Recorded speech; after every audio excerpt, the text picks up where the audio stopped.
Japanese submarine slammed 2 torpedoes into her side, Chief. We was coming back from the island of Tinian to late. We just delivered the bomb, the Hiroshima bomb.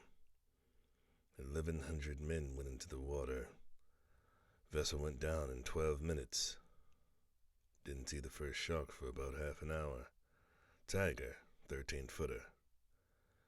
You know how you can tell that in the water, Chief? You can tell by looking from the dorsal to the tail. What we didn't know was that our bomb mission was so secret, no distress signal had been sent. They didn't even list us overdue for a week. Very first light, Chief. Sharks come cruising by, so we formed ourselves into tight groups. It was sort of like you see in the calendars.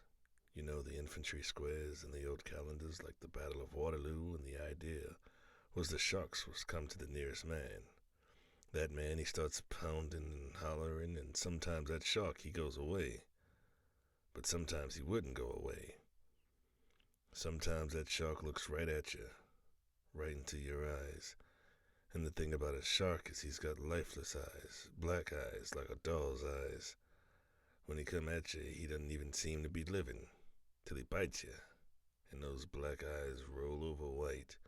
And then, you hear that terrible high-pitched screaming.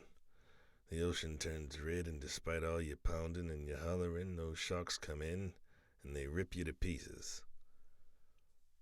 You know, by the end of that first dawn, lost 100 men. I don't know how many sharks there were, maybe 1,000.